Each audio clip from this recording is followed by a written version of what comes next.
Hello, everybody, and welcome to episode 3 of From the Point. I am with my friends Alex Bucola and Sean Soleil. Today, unfortunately, Tristan couldn't make it. He had a couple of other things he had to attend to, but boy, do we have a lot to talk about tonight. The NHL free agency started up just a few days ago, and already massive signings, some pretty decent trades, teams loading up, teams starting to rebuild. But first, how are you guys doing today? Alex? Honestly, with the amount of moves that Stan Bowman and the Chicago Blackhawks are making, I don't know how to feel. I don't know how to feel today. I feel that. Sean, how are you doing? I'm doing good, doing good. Excited that we're getting closer and closer towards the restart of the 2021 NHL season. Yeah, and I mean, I'll tell you, just to kind of go expanding off of that, Sean.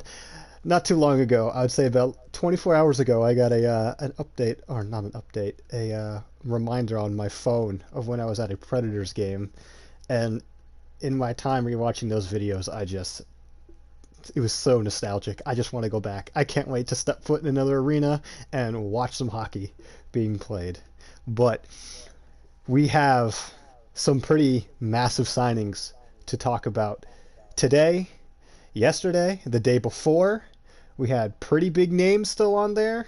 Not really much anymore, but the big one of today is Alex Pietrangelo signing with the Vegas Golden Knights, 7 year, 61.6, 8.8 a million a year. That makes him the fifth highest paid defenseman in the NHL. Alex, how do you think he's going to fit into the Kings, pardon me, the Knights game plan? Well, I mean, Alex Pietrangelo he's one of those defensemen that you put him on any team and he's going to fit right in. He is a leader of men type of player. You see what he did with the St. Louis Blues. I think he's going to fit in perfectly on the Vegas Golden Knights. And I think it was 2 episodes ago in episode 1, me and Sean were talking about the Golden Knights being that team out of the Western Conference to come out and become the number one team. With this right here and the extension they gave to Robin Lehner, I mean, watch out now. This is exactly what they need. I think their weakest point on their entire team was their defense. So with the addition of Alex Pietrangelo, and you could argue that maybe they're going to give him the C, even the A, I would believe that they would give him. I think that he is the perfect leader for this team. He's going to contribute the assist game, the penalty kill, power play. He's going to run that power play. He's going to be the captain of the power play. This is exactly what they needed. Prediction of him going to the Vegas Golden Knights. I don't know if anybody was predicting it before yesterday. It was kind of a shock to see that he was going to the Golden Knights. I honestly thought that he was going to go to the Maple Leafs. But this is a beautiful signing. I think it's probably my favorite signing of the free agency. I think it should be everybody's favorite signing of the free agency. It's amazing to see that the Golden Knights finally get that number one defenseman. You could argue that Nate Schmidt, yeah, Nate Schmidt. I mean, Nate Schmidt's he's awesome. But I mean, you could argue Nate Schmidt. You could also argue the coming out party of Shea Theodore during the playoffs was going to be the number one guy in Vegas. But they saw other plans in Alex Pietrangelo. I mean, look at this. 30 years of age. They signed him for a 7-year contract. I mean, they're sticking to this guy. They see Alex Pietrangelo playing until he's pretty old. So they're putting a lot of money into Pietrangelo, and I think he's going to contribute in a very positive way. I think this substantially, and I would think you guys would agree with this, substantially helps their cup odds, and honestly, it might make them the number one team for the cup if the Avs don't come out ahead of that, or even I was going to say, yeah, but I mean, with the yes. Avs that just made a bunch of different moves, acquiring Brendan Saad, which we'll touch on in a second. They acquired Devin Taves earlier today for 2 second-round picks, which is really, really surprising that they didn't give up a first. I mean, the first round pick that they're going to have for next year is clearly going to be a late pick because they will make the playoffs, barring a historic collapse. But yeah, they being the Golden Knights are now, in my opinion, the team to beat in the NHL if you're gonna try and win yourself a Stanley Cup. Sean, what do you think about this signing? I'm sorry. Which one do you are we? We're Which one did talking you about say? Petrangelo. Petrangelo still. I just wanted to make sure that we didn't move on Yeah. because I noticed that you mentioned Taves and everything else. Yeah. I mean, without question, we mentioned. I believe it was in the first episode Yeah, of it the was. podcast that this is the team to beat in the West. I mean, like, I don't see. I mean, unless Colorado comes back and plays the way that we saw they did last year, um, I think that just as currently constructed, the Vegas Golden Knights are the team to beat from the Western Conference. And yeah, when you add a you know top five defensemen in the NHL, might even be top two or three, then I think you're talking about increasing those odds quite substantially. Now the problem is obviously is they still need to go up against a guy that or a team that has a Norris Trophy winner in Victor Hedman on the Tampa Bay Lightning. So it's not like the Lightning have really lost anybody. I mean, they're still going to be a force on the Eastern Conference, but in terms of making the Stanley Cup and still competing for it, yeah, I mean, adding Alex Petrangelo really helps that out. There was some rumors about them having to trade Nate Schmidt in order to make room for Hmm. that. To the Panthers is what was the trade that was kind of floated around on social media, but it ended up being confirmed that it was not the case. He had not been dealt, but it would not shock me. I mean, $8.8 million a year is no joke in terms of trying to stay under that salary cap. So it wouldn't shock me if they have to move a couple of pieces in order to keep the roster as well structured as they possibly can. Now, when you add in a contract like Petrangelo's. Yeah, I agree. I think they've done a pretty good job so far at limiting the cap as much as they can. They've made three other signings in the past few days. They signed Thomas Yurko, Daniel Regan, and then they brought back Thomas Nosek from the Lightning, all on 1 year deals. And I mean, this team has proven that they can win with nobodies, essentially. I mean, that's how they started. And so signing that big guy in Petrangelo and then maybe relying a bit more heavily on these guys on smaller contracts is definitely no foreign ground to these guys. The Knights are gonna push for that cup. I think they're my favorites now with this signing. I see Oh, Petrangelo yeah. possibly getting maybe 70 points, 60 between 60 and 70, could possibly go over 70. I think the signing of Petrangelo can really help Carlson now, because before Carlson was the guy season one, and then they brought in Pacioretty, and they also brought in freaking what's his name? I cannot remember his name. God help me out here. Mark Stone. Yes, thank you, Mark Stone. Mark But Stone's in for a career year this year with the yes, no, signing of Petrangelo. the offense is going to be absolutely ridiculous. The power play is going to be unstoppable. It's going to be mind-boggling. Yep. I Yep. can't imagine what a power play featuring Mark Stone, Pacioretty, Carlson, and Petrangelo is going to look like. It's going to be ridiculous. I mean, they're It's going going to to be be. lethal.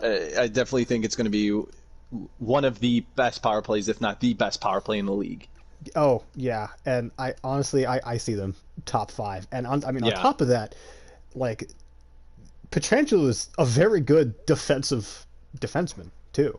Like his offensive part of his He's all game around isn't great. exactly the offense isn't the only part of his game. So on top of that, he's going to be a fantastic blue liner defense wise. He's going Yes. to be able to shut people down on the penalty kill. He's going to be able to be a really good puck clear. He's very physical. It's going to be tough to score against this team now. But moving on a bit from that, the man that kind of made sure that he wasn't going to return to St. Louis was Torrey Krug. Torrey Krug signing with the St. Louis Blues. The Blues did a pretty good job, I'd say, filling that gap of Petrangelo leaving, with Torrey Krug signing on a 7 year, $45.5 million deal. That's, I believe, 6.5 a year, Yeah, which you got it. is quite a substantially lower number than 8.8, which what Petrangelo was commanding apparently. But I know as a New York fan, it does my heart good to see Boston suffer in any sport. I don't think that's a New York. I don't think that's a New York thing. I think that's everywhere except Boston thing. It does my heart good to see Boston suffer. And so, like, when the Red Sox win the World Series, or the Celtics win, like, the NBA championship, or the Bees win the Stanley Cup, like, it hurts. It hurts on a whole nother level of just, dang, I hate it. Them losing their best defenseman is fantastic, especially since he's going to a conference that my team isn't affiliated with. That's fantastic. For you. Oh, I mean, it's great for me, but I mean, he's entering the Central, yeah. What are the Blackhawks going to do? Let's be real. That is true. We'll get to that. But he's pretty much the same age as Pietrangelo. Pietrangelo is a few Alex, months older, I believe. That's where you respond with what are the Rangers going to do, because they're not exactly contending at this point. You're right, but we did just sign Lafreniere to his entry deal, so we have a future. Lafreniere's a little better than Lucas Reichel. I'll say that. We have a future. I was just trying to give Alex a little bit of ammunition. I appreciate that, but the Blackhawks right now are just sitting in purgatory. It's like that episode of South Park when they're all in the airplane. It's tough. But the Blues got a really good defense. I know people were worried that with Pietrangelo supposedly leaving before he signed today, supposedly leaving the St. Louis Blues, they were thinking that defense just wasn't going to be the same without Pietrangelo. But signing Torey Krug is a bit of a smaller guy, but he is not afraid to hit. He does not play like his height. No, he doesn't. What is he? I want to say he's like 5'11". He's 5'9". Yeah, he's okay, 5'9", yeah, he's a small guy. But one of my favorite clips from the Stanley Cup 2 years ago is when he got his bell rung and his helmet came off. And there's that fantastic video of him getting up, skating down the ice, and just leveling. I think it was Ryan O'Reilly. It was Robert Thomas. Okay, Robert Thomas. I mean, leveled him. He was parallel to the ground. One of my favorite videos. It really shows the tenacity of him. And on top Did you see what they tweeted at each other? No, I didn't actually. What did he say? Torey Krug. No, it was Robert Thomas tweeted that video, or it was like that GIF, and he tweeted that out saying, "Does this mean we're best friends now?" Did we just become best friends? Yeah, Torey Krug commented on it. Yeah. Oh my God. I mean, we know what he could do on offense, and he's gonna pick up right where Pietrangelo left off.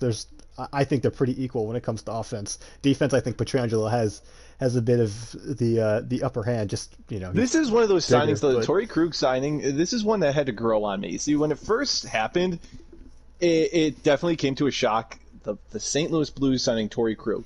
At first, it didn't feel like, oh, this is going to be a good fit for Torey Krug. It just seemed very, I don't know if you guys know what I mean, but it just feels like a very random signing that the Blues are getting Torey Krug. It just feels like a random fit. But when, I started to think about it, the Blues, they like to develop their game, and they like to strategize their game around the physical aspect, and they turn that physical aspect into offense. And that's exactly what Torey Krug does on the offensive side of the puck and on the defensive side of the puck. As we were just talking about the big hit. The big hit, I'm pretty sure that led to an offensive zone stand by the Bruins. And the Bruins, if not scored, I believe, if they didn't, then it was a very good scoring chance. But that's what Torey Krug brings to the table, a very, very physical threat. And he also is very good at holding the blue line and keeping the puck in the zone and helping there become a chance for a scoring opportunity. And so the more I thought about this, it was a very, very good signing for the Blues. And I think what the Blues needed after Pietrangelo left, I think it's nothing more than Torey Krug. I think it's perfect now that I think about it. And I mean, that first defensive line is going to be nuts. I mean, Torey Krug is probably going to get paired with Colton Parayko. And that has an opportunity to be like the best defensive pair. That has Robin Big written all over it. It's gonna be great. It's gonna be great. And it was weird for me when I saw it, because I'm not gonna lie, I had no clue he was gonna sign with the Blues. I didn't even think of the Blues as an option. But was this really so that surprising to you guys? I mean, I think it was honestly one of the more, and I hate to cut you off, Tommy, but I think this was more the signings of the free agent period. I disagree. No, listen, I'm just saying, considering the fact that who is the franchise player for the St. Louis Blues other than Vladimir Tarasenko? It was Petrangelo. It was Petrangelo. So you need to fill that gap. So how are you going to do it? You're going to go out and you're going to sign somebody for less that can fill that role in the best way possible for a less substantial amount of money.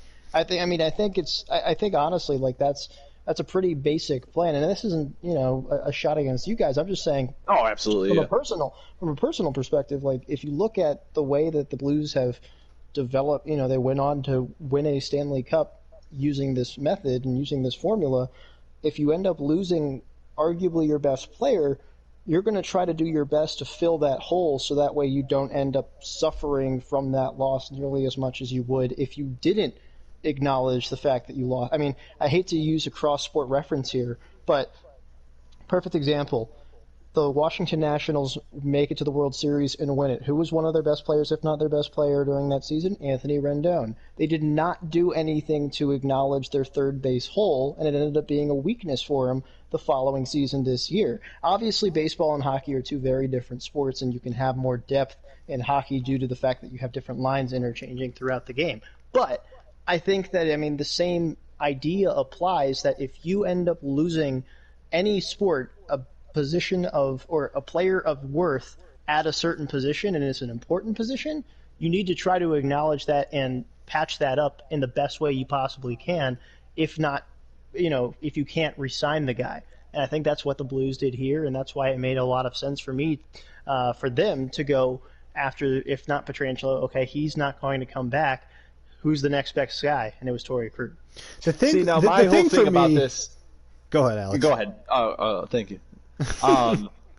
So my whole thing's more simplistic and cliche, but like my whole thing is that Torrey Krug, free agent from Michigan, the Detroit Red Wings, they have so much free cap space. What are they lacking other than everything? They really need defense. So my whole thing is when you get to the age of 29, 30, you really want to go home and you want to play in your hometown state and you want to try to play there as long as you can. And we're talking about Torrey Krug got a 7-year contract that's going to make him 36 by the time his contract's up. So I knew he was going to get a 7-year contract. I knew whatever team was going to sign him, they wanted him long term. So I really, really saw that the Detroit Red Wings were really going to push to sign Torrey Krug. I thought that was going to be a really good signing. So I'm just saying that's why this came to me as a shock, because I thought Torrey Krug was going to go back home so he could retire at home. And that's fair. I guess the thing is like, 37, you can still maybe get one more deal out of that. It's rare, yeah, especially as a physical position as a defenseman. But I will say this: these guys want to win. I mean, like if I'm going to be honest. I mean, speaking for myself at least, dollar signs can only do so much. But if you go to a team that finished by far the worst in the NHL last year, and they have a very far way to go, do you really want to go make more money? Yeah, you're playing in your hometown. Well, yeah. But 5 out of those 7 years, you're probably not going to be a relevant team running for a championship. Or are you going to go to a team that is going to offer you just a little bit less and you're going to become the mainstay of that defensive, of their defensive unit, and they were just in the Stanley Cup and won it 2 years ago. I think you're going to end up taking the latter option.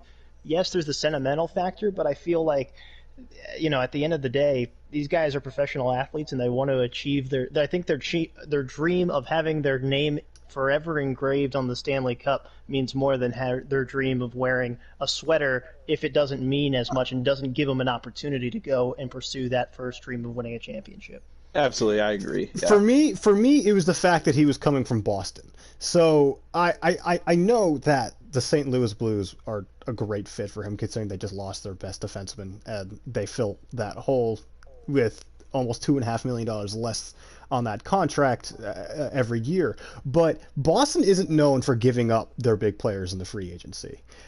This season, it was kind of tough for them because they were kind of cap-strapped, and a ton of people in Boston were expecting him to essentially sign on a smaller deal to stay. Because, if you're talking about winning, the Bees are constantly in the... Okay. I was saying there. in terms of him on the notion of him leaving Boston. Yeah. This was a no-brainer for me. I did expect him to re-sign. That was my first inclination.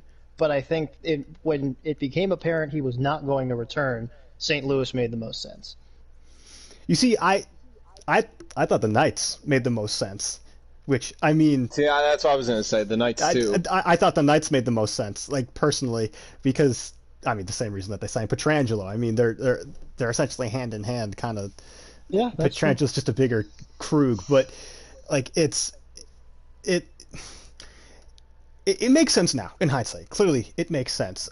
Yes. St. Louis. The reason why St. Louis is so big right now is they're a good team and they win. They're winning right now. St. Louis isn't exactly a blue chip city that is attracting massive free agents every year. Like that's just not who they are. They signed Krug because they're able to win, and Krug signed with them because, like Sean said, they're able to win and they're able to win right now. I just didn't see it. I just when I thought of Torrey Krug, I thought he was going to sign somewhere else, like somewhere bigger. To be honest, somewhere that needs a defenseman and is a bigger market and is winning. I mean, clearly the Rangers weren't going to sign him. Clearly the Caps weren't going to sign him. Who's a bigger market that needs a defenseman that's winning right now? Honestly, outside of Boston, Vegas. Vegas is a smaller market than St. Louis, but I mean, Vegas in terms of talent pool, yes, I would argue that Vegas would make more sense. But in terms of market, Vegas just became a sports town. Like, I would argue that St. Louis is far and away a bigger sports market than Vegas is. The Blues have been around for decades now. Obviously, you have the St. Louis Cardinals. I mean, like, I don't know. I'm just saying, you're talking about an expansion team in a city that's my point is they haven't made as many big moves as the Blues have had in recent memory. I mean, they've acquired Mark Stone, Max Pacioretty, they got Marc-Andre Fleury to begin with. They just signed Robin Lehner. The Blues don't do that. The Blues are not known for making these big trades and big moves, and that's what I'm saying. That's what I'm saying. Like you said big market, so that's why I was confused. Okay. I guess market isn't exactly what I was talking about. I guess I'm just talking about like the level of the team or something like that. I don't know exactly how, but like the way the team conducts itself, I guess, is they wheel and deal. It's more attractive. It's more attractive, I think, in Vegas than it is in St. Louis. St. Louis relies more so on coaching and talent that they come up with themselves, which I mean, it clearly works for them, and it's no hit on them. It's just I thought he was going to go to a more flashier team, I guess you could say. That's fair. If you want to talk about big name players that maybe didn't go to the flashiest teams, Taylor Hall signed that 1-year deal with Buffalo. 1 year, 8 million. That's a prove it deal. Oh, absolutely. That is the definition of a prove it deal. Like he wants to come out, and I mean he wants to prove to everybody that hey, that Hart Trophy was not a fluke. I mean I'm a guy that deserves to get paid top dollar. I'm one of the top forwards in this league. I didn't play with anybody else that had a significant amount of talent in the forward position last season in Phoenix. So I want to have a chance to play with somebody who can really help elevate my game, and I can elevate theirs. And I think that's why he went to Buffalo, because Buffalo is a low key, they're a rising team. And if you want to talk about like young talent, especially acquired over the last several drafts, you have a guy like Rasmus Dahlin on the defensive pairing that really likes to get involved in the offense. And then Jack Eichel, I think Jack Eichel. I mean, Jack Quinn. I mean, Jack Eichel, I think, goes without saying. That's going to be one of the best, if not the best player that Taylor Hall's ever had a chance to share the ice with in an NHL setting. Am I wrong? No, I mean you're 100% right. I mean we're talking about Torrey Krug and Robert Thomas saying, "Do we just become best friends?" But I think Jack Eichel just finally got his new best friend. Yeah. I think these two are going to dominate together. Oh, I mean, the amount of points that they're going to put up is ridiculous. I mean, you put what's his name, Victor Olofsson on that first line with them, and that is one of the most dynamic first lines in the NHL. I mean, if you really want, you could try and put Jeff Skinner on that. So I know he's a left winger, but you could try and convince him to go to the right side and have Taylor Hall, Jack Eichel, Jeff Skinner type of line. That'd be interesting. I think it'd be more. I think it'd be a better fit to try to move Taylor Hall to that right side, because Taylor Hall is that guy that can, honestly, he can play anywhere. He can play left side, right side, or center. He's just, I think he's just that skilled. But do I think that this puts Buffalo up a step even more? Maybe. like you guys said, this is a prove it year for a prove it contract, but like I don't know if this is going to put them over that edge to make the playoffs yet.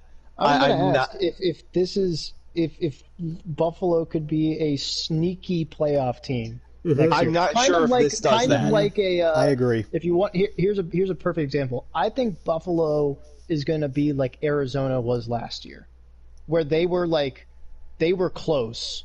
They finally got close. I mean, granted, this year they made it.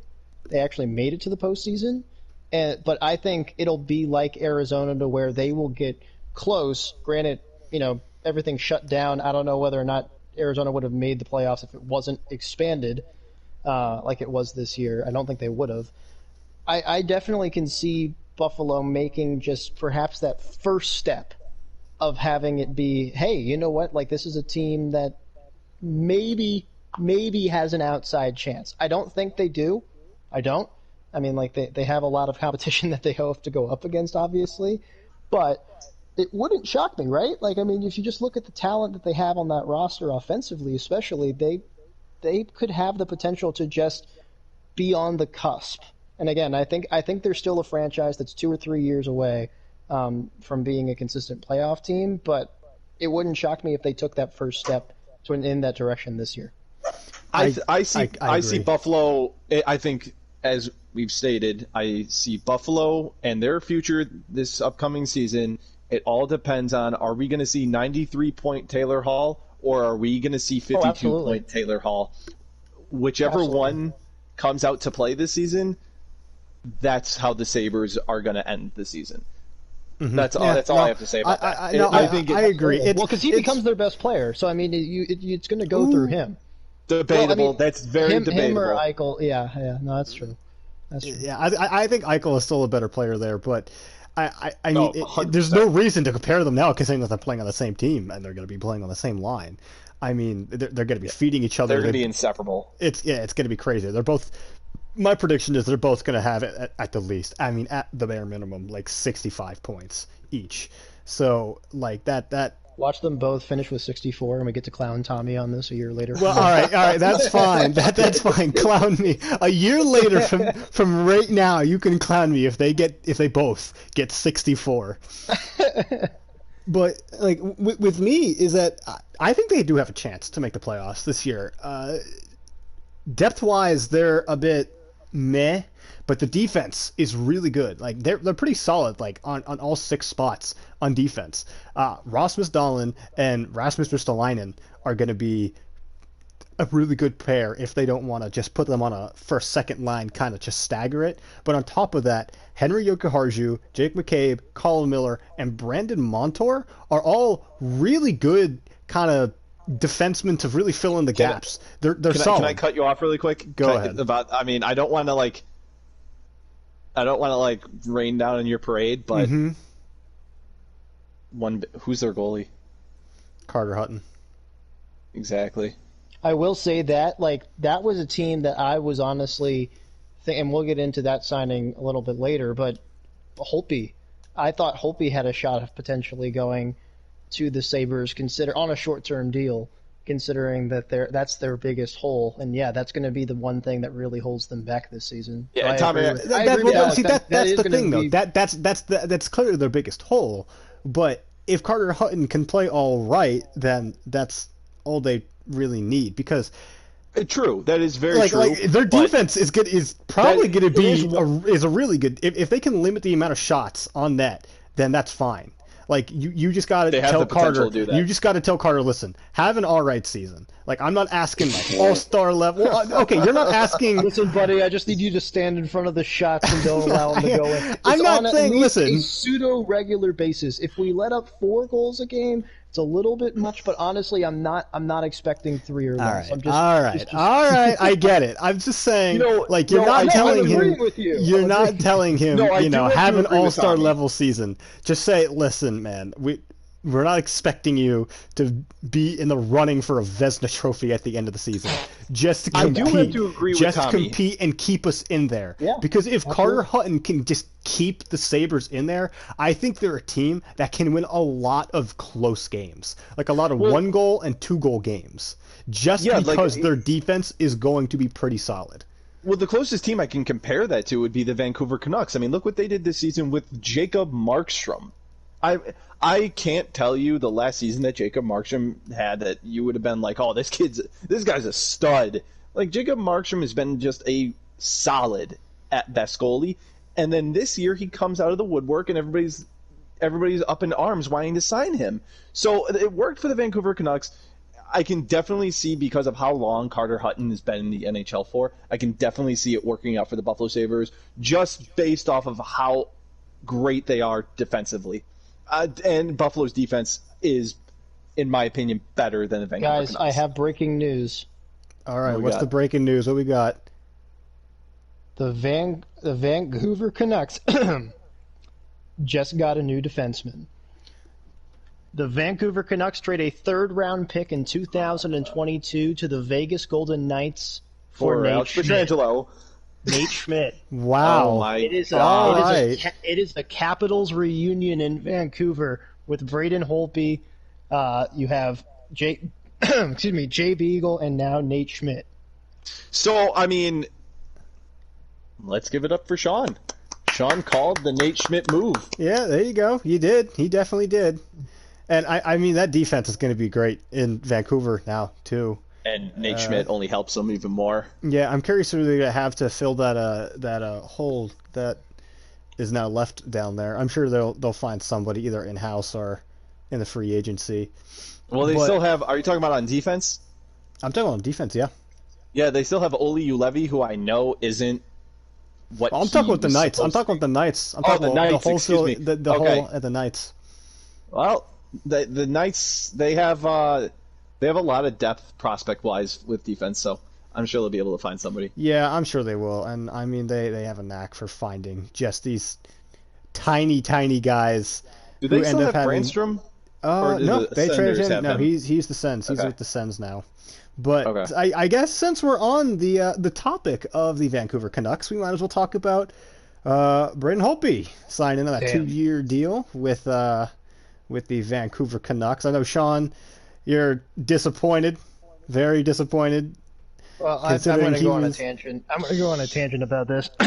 It's honestly, I think it's not to the level of Hendrik Lundqvist because he didn't spend 15 years, obviously.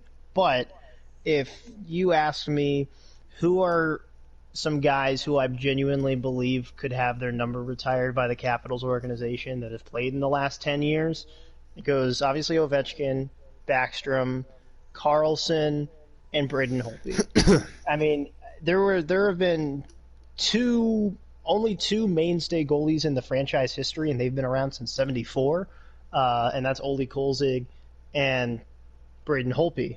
He's top two in almost every significant goaltender category in franchise history. He tied Martin Brodeur's record for single season wins. He has the most wins in the NHL since he was drafted.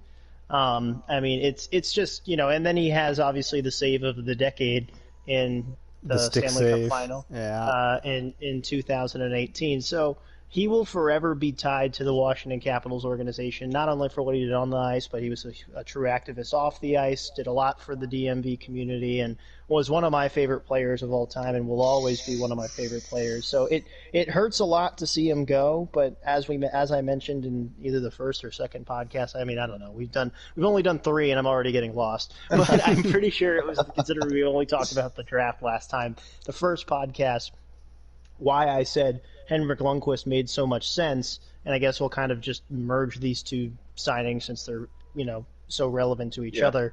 It made so much sense for Holtby to move on because unfortunately he was coming off of a career low year, which hurt him. I think obviously if we had seen 2018 Holtby, he would have gotten crazy money. I mean, like Markstrom, speaking of Canucks, signed a lucrative deal with Calgary for 6 seasons up in with the Flames. But I think Holtby, because of this his stats being down the last 2 seasons, signed only the 2-year kind of prove-it deal to prove that he's still got the stuff to be a starting goaltender in the NHL. I think he absolutely does. I agree, for the next several years. And having it only be a 2-year deal protects him from being taken by the new rival coming up for the Vancouver Canucks, the Seattle Kraken. We're seeing a lot of those 2-year contracts, too. Yep.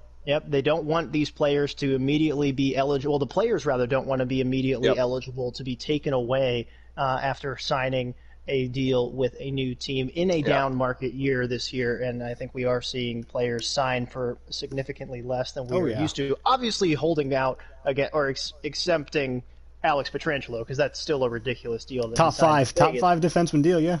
Yep. So, I mean, it sucks to see Holtby go, but you're happy if you're a Caps fan for multiple reasons. One, he's going to a team that's up and coming in Vancouver, so he has a chance to still win. Two, he's nowhere near Washington, D.C. He's arguably as far away as you can possibly get, so you will never see him again. That's true. The fear of, and I can say this from myself, you will see him twice this season. Yes, and potentially 3 times if they make a miraculous Stanley Cup run. The fear amongst myself and a couple of my friends who are also Caps fans was, and this was before the playoffs, him signing with a team like the Canes or like the Islanders. I mean, granted, before the playoffs, Semyon Varlamov was okay. Then he became a Vezina-type goalie with his playoff performance this past postseason.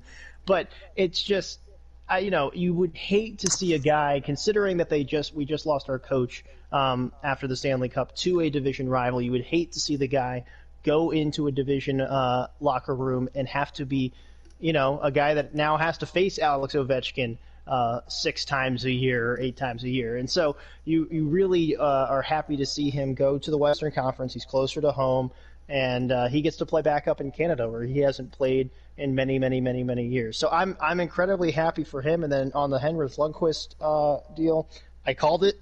I mean, it made the most sense for both sides. It's funny because when you look on, and Tommy, you can speak on this obviously, when you look on Twitter, Rangers and Caps fans don't get along a lot, but there has been a uniform sentimental feeling amongst Rangers fans every time I click on a Lundqvist tweet from the Capitals, just, hey, take care of him and go win one for him. He deserves it. And it's honest. I mean, the thing is it's a Ray Bourque situation, right? Like, this is exactly what Ray Bourque went through in Boston, and then he went to Colorado and was able to finally win one.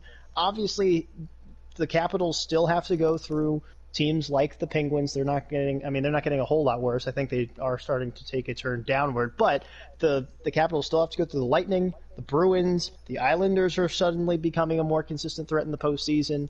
It's the Eastern Conference is not an easy conference to go through in the postseason. And then, we mentioned earlier, you have these teams in the Western Conference like the Vegas Golden Knights, who they were able to beat as an expansion franchise. They've gotten a lot better since in the Stanley Cup. So it's going to be a tough road for them to get back to the Stanley Cup final and win one for Hank. But I think this made the most sense for him to sign there. And 1 year, 1.5 isn't cheap money either. So, I mean, it's not crazy money, obviously. But for a guy who's Henrik Lundqvist's age, I think the deal kind of shows the amount of respect that the Capitals still have for him as a goaltender, and he's going to be splitting duty in a 1A, 1B type situation for Ilya Samsonov.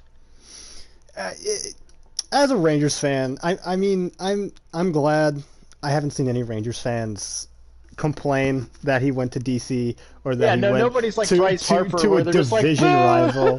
I don't think they boo him at the Garden. I don't. I mean, both times that he will be playing at the Garden this upcoming season, he's gonna have, just a warm welcome. And yes. I would give my right foot to be at the arena when they show that video tribute on the big screen. I would give anything to be there because it's going to be. I'm not even an Eastern absolutely Conference guy, and I would too. It's going to be I fantastic. mean, he'll have his name in the rafters. Like, it's without question. As soon as he retires, 100%. they're going to retire his number, and he's going to go up in the rafters. Hell, they might do I mean, it he's a when first he ballot shows Hall of up Famer. to play him. It's going to be. Years 30. He's going to be. Go ahead. It's going to be fun to still be able to watch him play, considering that he's within the division itself. I mean, for your sake, I really hope that it's not a 1A, 1B because he's really not that good anymore. And if you're giving him like a starting goaltender amount of starts, then it may not go well. But with that said, the fit makes you touched it entirely during episode 1. I mean, you called it, and it really did make a ton of sense. And I can only hope that. Honestly, the Capitals win the cup this year if it's not the Rangers, because like It's not going to be the dude, we can dude, miracles. We can hope. Leicester City won the Premier League, and for all of you that do not listen or watch the Premier League, just to give you how crazy that is. I know I'm completely different sport. They were 5,001 odds to win that. The same year, the Browns were 250 to 1 to win the Super Bowl, which I think is the season where they won a game. So anything can happen. If the Rangers can do it, anybody. Or if the Vegas Golden Knights can make it, anybody can do it. So I have my hopes not too high, but I'll be pleasantly surprised if they make the Stanley Cup. Anywho, I would love to see Lundqvist. His name somewhere on that trophy, because I mean he deserves it. He really does. What that dude has gone through. He's the most deserving guy left in the NHL. Yes, I mean we've said this multiple times before, and he needs one. By a landslide. One. He will have, if he does that, he will have cemented his career as definitively one of the best goaltenders of all time. Just winning that cup, because he's done pretty much everything else. And he needs. I want him so bad to win a cup. I want him so bad, but he's not nicknamed the King for nothing. Exactly. And I mean, moving on before I start crying. Moving on from that, I know let's talk a little bit about the Blackhawks. Well, I mean, you're talking about crying. I think I just stopped crying. There we go. Where do you want? One last thing, because I know we're going to end up probably spending the entire final part of the episode on the Blackhawks. Dude, I can spend the whole night on the Blackhawks at this point. So this is just one small thing that I wanted to mention for the Capitals is sneaky signing of the offseason for them was TVR.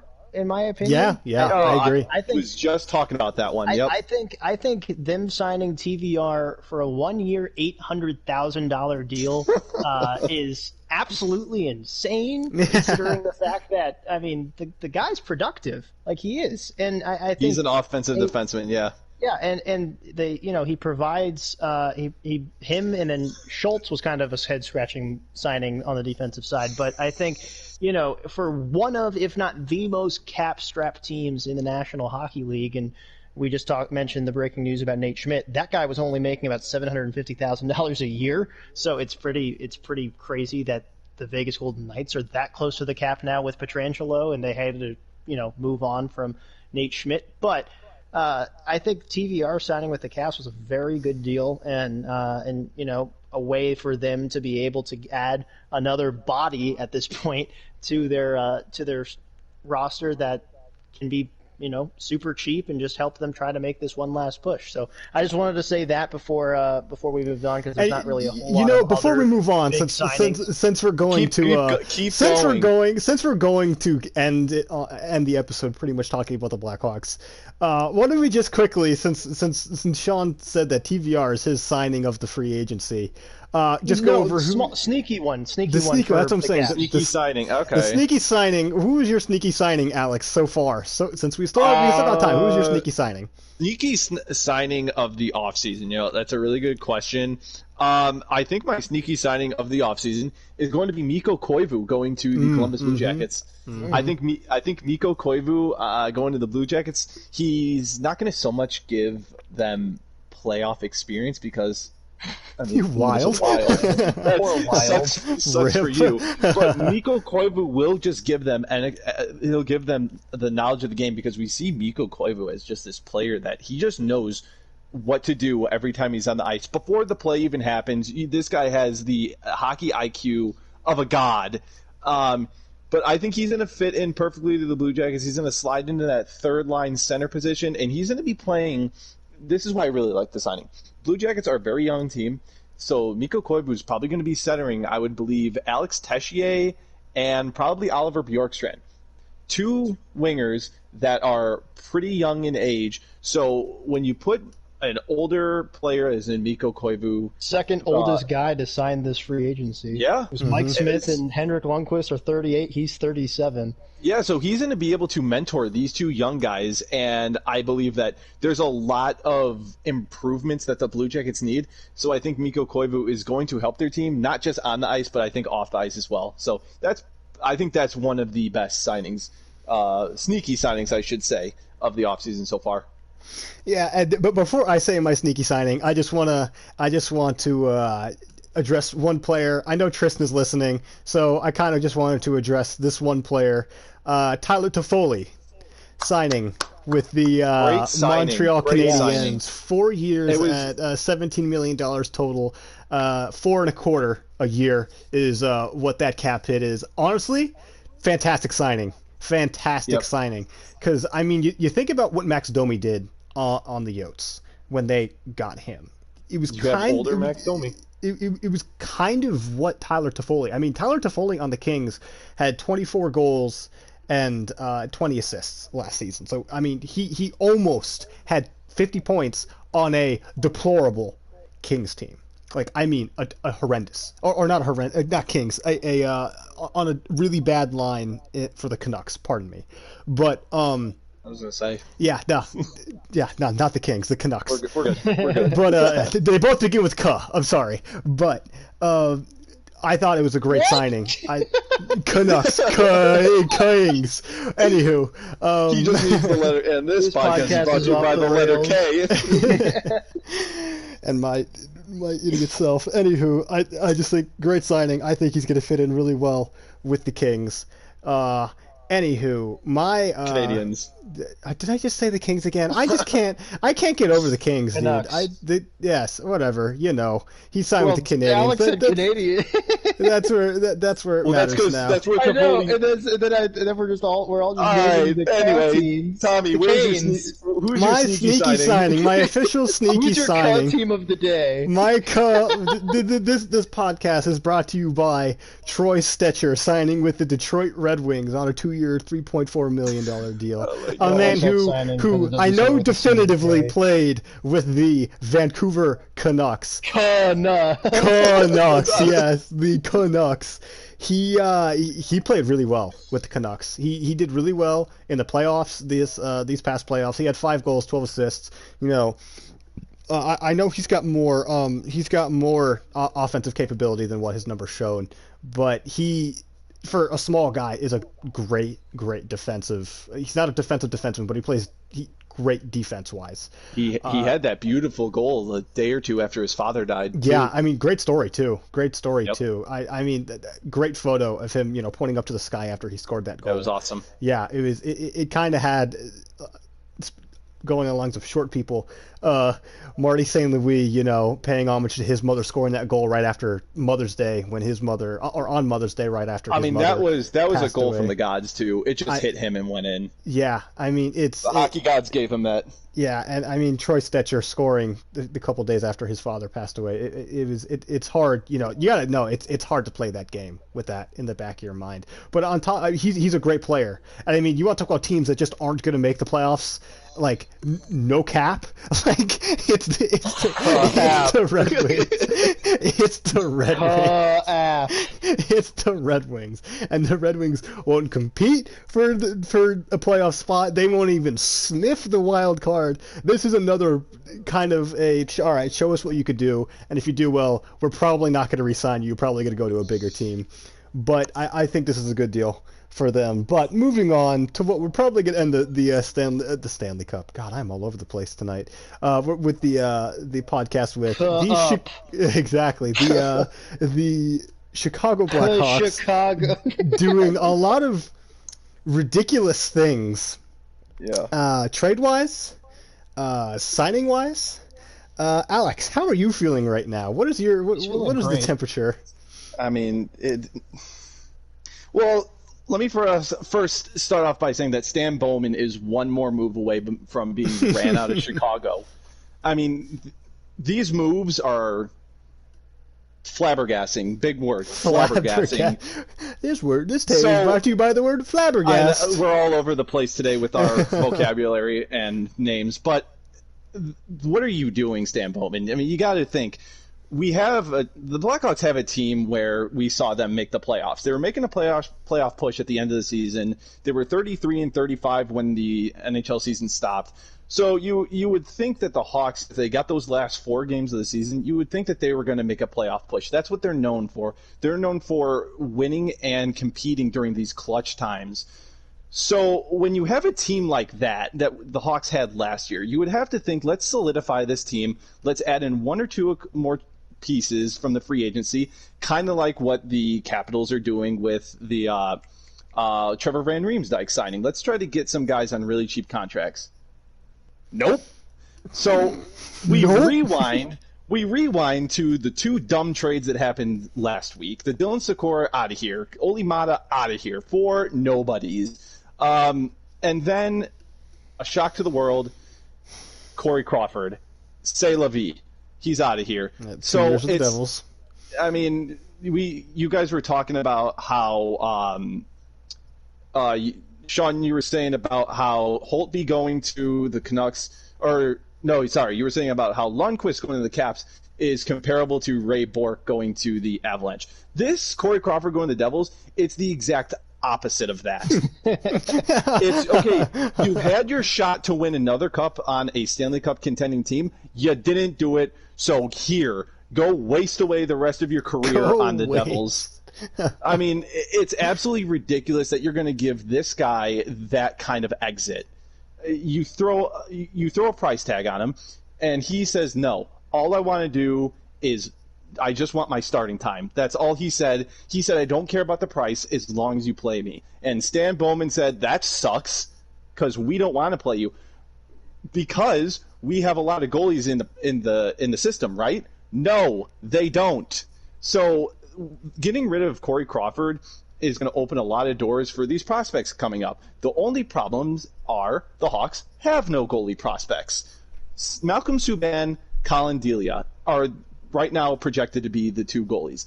That scares the crap out of me. Malcolm Subban, I think after the Hawks traded for him, he played 1 game after the Hawks traded for him. Why?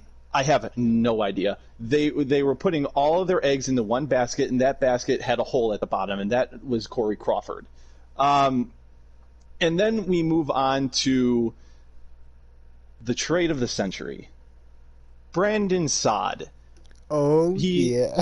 I mean, he had a great season. Let me pull up his numbers really quick. Brandon Saad was not only a fan favorite, but he was a great teammate in the locker room.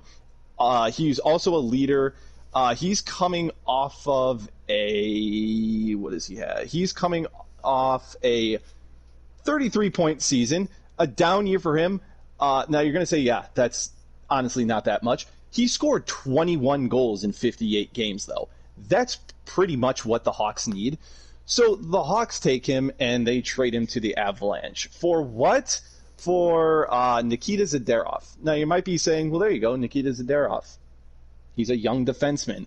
Well, you know who is younger? Olli Maatta. Olli Maatta was younger, so we're basically getting a bigger Olli Maatta at that point, Stan Bowman's thinking. I'm not very happy about that trade, considering I think the Hawks need more offense at this point. And then you want to think about the whole Panarin deal. If you really want to think about it, the Hawks turned Artemi Panarin into Nikita Zadorov. That blows my big mind. brain moves. Like, So Hawks exchange Panarin for Saad. There's some other small stuff in there. And then they take Saad, that they've had twice already on their team, and they get rid of him for Zadorov. Now, down the line, will the Hawks try to get Brandon Saad again? Probably. That seems to be the that's the history of the Blackhawks. And so now the breaking news is that the genius Stan Bowman. The news came out that Stan Bowman did not consult with Jonathan Toews, Patrick Kane, Duncan Keith, and Brent Seabrook about any of these moves. So, of all four of the big core that were there for all the cups, they are, I'm not going to say were, because they are pissed about these moves. Stan Bowman did not come up to them, and not once did he say, hey guys, we're rebuilding, we're going to start trading away assets, and we're going to start rebuilding this team from scratch. None of them knew this. Jonathan Toews has come out to the press, and he said that Brandon Saad trade took me by surprise, and he's shocked. Patrick Kane, he sent out a funny text, ha ha ha, to Nikita Zadorov, now I don't have to go up against you anymore because you're so big. They're pissed about all this. Brent Seabrook's a fart in the wind at this point. He's just sitting there, and he's just eating up cap. But Stan Bowman is saying the Hawks are rebuilding. Okay. All right. Hawks are rebuilding. Trade away a young defenseman for an older defenseman. Makes no sense. The Hawks signed Matthias Janmark today, 27-year-old center. That's not rebuilding. Signed Lucas Wallmark, 25-year-old center. Yeah, that's not rebuilding. None of this is rebuilding. Their draft was okay. So the Hawks really need to get it together, because of right now, it is an absolute dumpster fire at the Hawks front office. This is Stan Bowman's make or break season. I believe that if the Hawks do not produce, how could they with this team, by the way? That they're just going to can Bowman. I think the entire Chicago community is all behind the whole let's fire Stan Bowman. It's an absolute atrocity what he's doing to the team. He brought the Blackhawks an absolute dynasty earlier on, and now he's just blowing the team up without even consulting anyone. And not to mention, you only signed Dominique Kubalik, who was up for Rookie of the Year for 2 years. I mean, I'm sorry, you got to ink that guy for at least 5 years. It's just, the moves the Hawks are making at this point are awful. And it is just infuriating to see that time and time again, the Hawks do not make any moves in the offseason. And look at what's happening now. This might be the worst team that the Hawks have in recent history. It sounds like the Hawks are trying to play Moneyball, but like Money Puck. That's not even close. It's instead of like actually getting guys that like are good in like their own way, they're just getting guys that kind of exist. Like that's exactly what Lucas Wallmark, like, Matthias Janmark, they exist. That's like, about it though. With the trades that they've made, they've gotten like nothing. Like nothing of value, I guess I should say. No picks, or I guess valuable picks. Like the thing that I can't get over with the Blackhawks is them trading away Brandon Saad. Like yep. If I'm an owner of a franchise and I see my GM make that move, and I unravel it step by step on how we got to this point, and I see, all right, we acquired Brandon Saad from the Jackets for Artemi Panarin. Okay. And then we gave up Brandon Saad for Nikita Zadorov. Okay. So Zadorov, in Stan Bowman's eyes, has the same value as Artemi Panarin? Like, I think... Correct me if I'm wrong. Wasn't Artemi Panarin up for, what's that thing called? The Hart? Yeah. No, he had like 92 points on a not playoff Rangers team, a team that got swept, ran into the ground during the qualifying round. I'd look up what Zadorov did last season, but I mean, I'm just that smart to say that Nikita Zadorov will never touch the amount of point that Panarin puts up. Well, I mean, clearly he had 13 points last year. The thing with him is that he's huge. I mean, the dude is a massive body on the ice. He's going to play at the least like 16, 17, probably 18. If he's first line, he could play up to 20 minutes. Like he can. He's done it before. He won't be first line, no. He very well might be. The dude's 6'6". Like, so here's what I'll have to say huge. about your size argument is that every time the Hawks get somebody that has size to their team, they almost not brainwash them, but they develop them in a way of we're going to get away from the physical aspect of the game. You look at guys such as Dustin Byfuglien. When Dustin Byfuglien broke into the league, he put that big body on the Chris Pronger, and I think that's a big reason why the Hawks were able to win their first Stanley Cup in 55 years, is because Dustin Byfuglien was able to get into Chris Pronger's head. But as seasons went on, Dustin Byfuglien saw himself as that goal scorer. I can park myself in front of the net and become that goal scorer. So he started to get away from the whole physical side of the game, and the same goes for Brian Bickle. Brian Bickle, I mean, I'm not talking any smack about Brian Bickle. I mean, prayers still go out to him. I hopefully that his whole medical ordeal is going great right now. But Brian Bickle, he had one or two back-to-back seasons in the playoffs where he was a goal scorer. He was scoring for the Hawks. So the next season, he comes out, does not drop the gloves, does not hit. He thinks of himself as that goal scorer because that's what the Hawks front office and training staff does. They want to get away from that whole physical side of the game. So the addition of Nikita Zadorov with how big he is does not excite me. But here's the thing, and there's one take I get out of this that doesn't turn this into a complete, or I should say, as much of a complete L that the Hawks will be taking, and it's you and me, Alex, our teams are kind of on the same page when it comes to defense. I don't mean defensemen. I mean actually playing defense. In that our teams are not good at playing defense. Oh, absolutely. And Olli Maatta wasn't exactly the best defensive defenseman. He was not that good. Nikita Zadorov isn't going to put up points, but by God, he's going to play some excellent defense.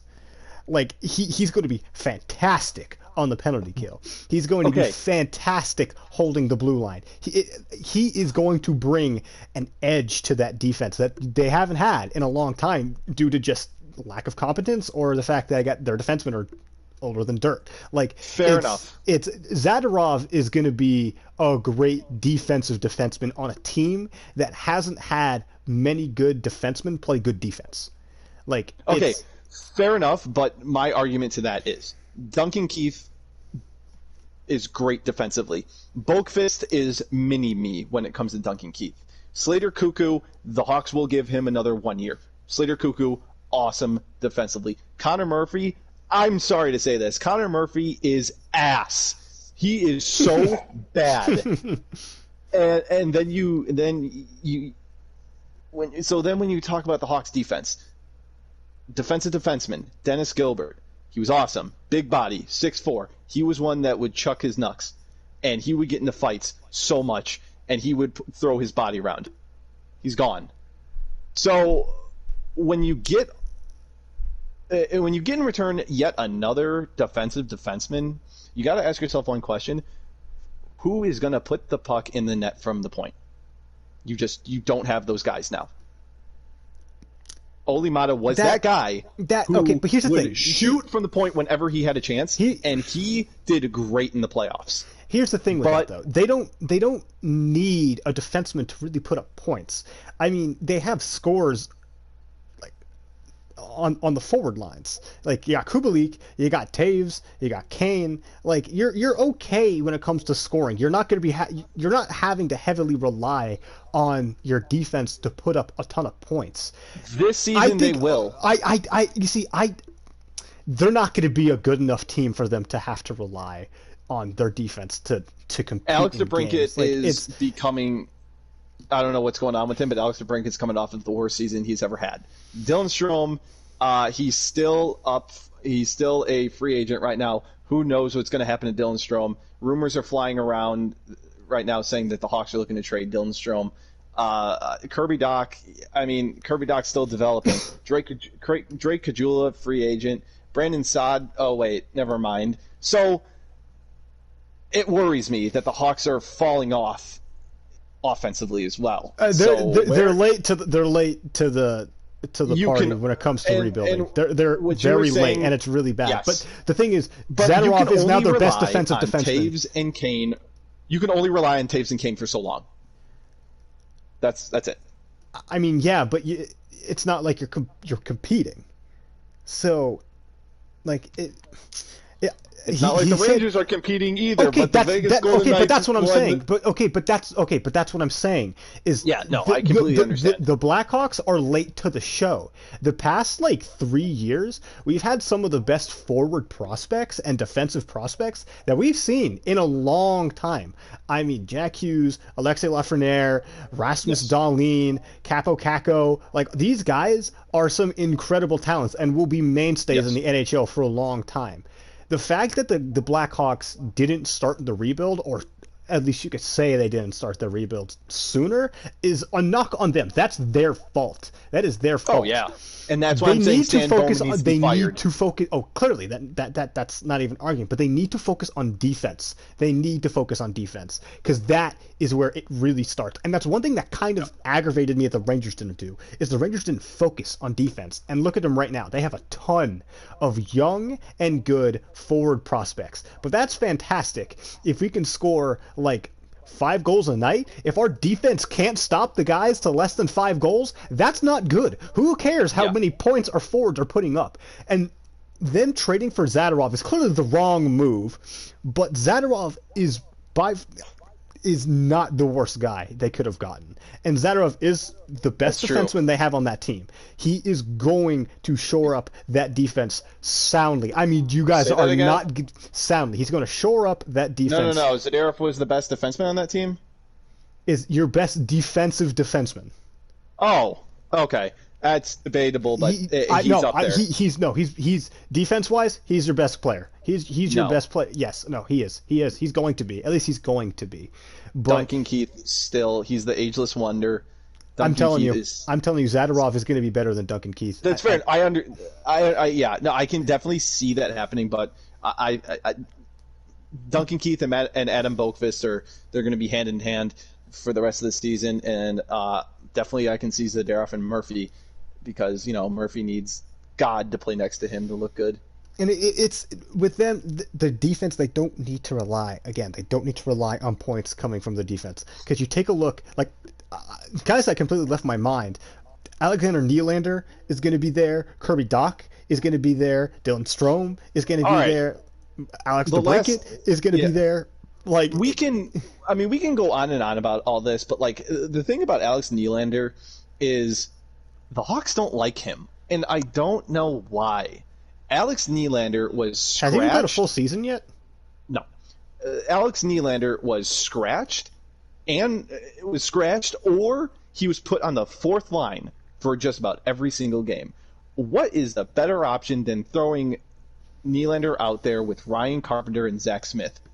I mean, that might be the dumbest decision that you could do, is throwing him on the fourth line with those two, or scratching him. Those are the two dumbest decisions you can make for a 21-year-old who relies his game heavily on only offense. I don't know if you guys have seen him play defense, but you basically should just throw a blindfold over this guy on defense, and he would play just about the same. I think he's going to get first-line minutes this year, to be honest. I think he's going to play on that line with Taves and Kubalik. Either that, or they're going to have to bring it go up there, and he's going to be on the line with Dach and Kane. He's going to be a top sticker this year, and if he's not, then it just example number 9,000 that the Blackhawks don't know what the heck they're doing. There's still a lot of variables that have to all fall into place right now for the Blackhawks. You don't know who's going to be the starting netminder. There's talks about Lakanainen being up there. Lakanainen led the Swedes to the World Juniors Championship. And then you got this KHL guy, 26 years old. He had like a 9.6 save percentage in the KHL, so he's not bad. The problem is he's 26 years old. He's never seen the NHL ice. So, and then you got all this excitement. I don't know if you guys heard. You got all this excitement last year about Alexei Gravel taken in the second or third round for the Blackhawks, and boys, the Hawks let him walk. I don't know why. Yeah. So I mean, that's how it is, and I know you're going to be in pain for quite some time. The thing I didn't talk about, the thing I talked about the least with the Blackhawks is their goaltending frustration. But yeah, I mean that's a whole nother can of worms for the Hawks. We'll have to see what happens there. Yeah, it is, and I know, Sean, you've been quiet for quite some time, so we're gonna wrap up this. I had a lot to say about the Hawks. You did, I know, and I understand. I warned you. I understand. You have a ton to say, Yeah. and I mean the free agency. I'm not gonna say is completely wrapped up because we still got names like Mike Hoffman. I mean, heck, Ilya Kovalchuk is still a free agent, and Dylan Strome is still, well, yeah, He's I guess. restricted. Yeah, He's restricted. The Rangers arbitrated, or he filed for arbitration, and as did Tony D. So I mean they'll be back. But Semi Vatanen, Michael Granlund, Travis Hamonic, Eric Hall, Derek Brassard, these guys are still up there. Who do you think, Sean, as we end this podcast, is your next big signing, and where are they going to sign? Well, let's see. I have to look at who some of the top free agents are. We got Mike Hoffman, Sami Vatanen, Michael Granlund, Ilya Kovalchuk, if you want to add him in there. Yes. Travis Hamonic, Derek Brassard, Dadonov, Joe Thornton. Joe Thornton's interesting. I mean, he's another guy. He's another Ray Bourque type of player. Yeah, he's another guy, right? That you kind of are like, man, he deserves to win a cup. Just how much he's played and given to the game over his career. I have no idea who will sign him. I mean, same with Ilya Kovalchuk.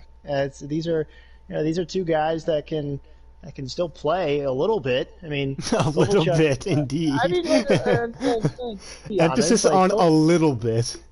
Well, Kovalchuk actually produced a little bit for the Capitals during the regular season. It was after the COVID shutdown that he completely vanished. I mean, he was a non-factor in the playoffs for the Caps, but then again, so were some of the stars for that team. So, I mean, I think that it's, I don't know if I really have a next man up because there's not a whole bunch of top guys that are still, I mean, Pietrangelo was kind of the last big domino to fall, but I'm really am curious on some of these later in their career, or maybe one last hurrah guys like Thornton or Kovalchuk. I mean, one other guy, Zdeno Chara, is also a free agent. So the thing is, though, with Chara, I feel like Chara's different in that he's played with the Bruins for so long. I think he will be, while he played for other franchises, I think he'll always be remembered as a Boston Bruin. And I just don't see him returning if it's not in the black and gold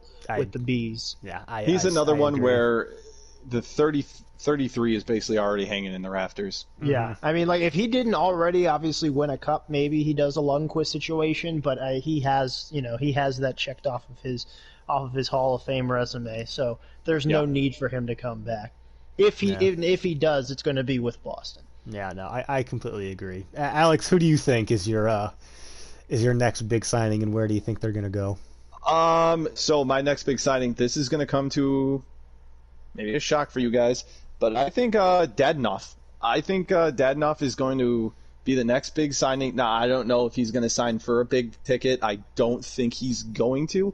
But this is one of those guys where we've kind of seen him being a sneaky goal scorer on the Florida Panthers. So I see him going to a relatively smaller market team. Maybe like the Blue Jackets might be able to get him, or the Red Wings might be able to get him, the Minnesota Wild. But I definitely see him going to a smaller market team.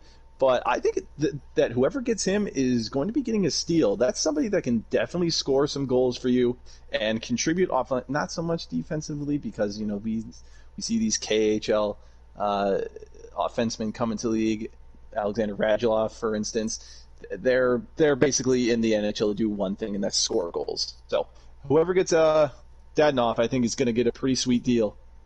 Yeah, no, mine is Mike Hoffman. I think Mike Hoffman returns to the Panthers, to be honest. I mean, he's just a card. I mean, him and his girlfriend are both just cards. It's going to be an interesting place. I think he signs. Finally, he gets a longer year deal, because I mean, I'm pretty sure the Panthers have what it takes to sign him, and he might command more just because he thinks he's worth more, even though he's had very adequate seasons. So these past couple of years, but yeah, I really don't see much. It was fun watching. I know free agency doesn't last very long. It was very fun watching these guys sign these past couple of days. But any final thoughts? Anything you guys want to get off your chest before we wrap it up? Dan Bowman, get it together. Tell us what you think, Alex. What you really think. We didn't spend 20 minutes on that team for. I'm saying it sucks to see a dynasty fall apart. Yeah. So it's been fun. It has been fun. Any last comments, Sean? The king is home, baby. King is home. I'm kidding. I'm kidding. I'm kidding. I'm going an hour talking about this. Yeah, no, I'm kidding. But I'm excited to see hockey get back going again. I think we've all just missed it, even though it hasn't been gone for that long. I think that this accelerated off season, it's kind of reinvigorated the hockey fans around the country and around North America to be excited for things to get back to normal. And obviously there's several teams with new toys to play with, and it's going to be interesting to see some of these players that we are been so used to being in one uniform for their entire career wear a different jersey for the first time, whether it be Holtby, whether it be Lundqvist, whether it be Pietrangelo. I mean, there's all kinds of guys that have now made the shit. Matt Murray, like there's guys.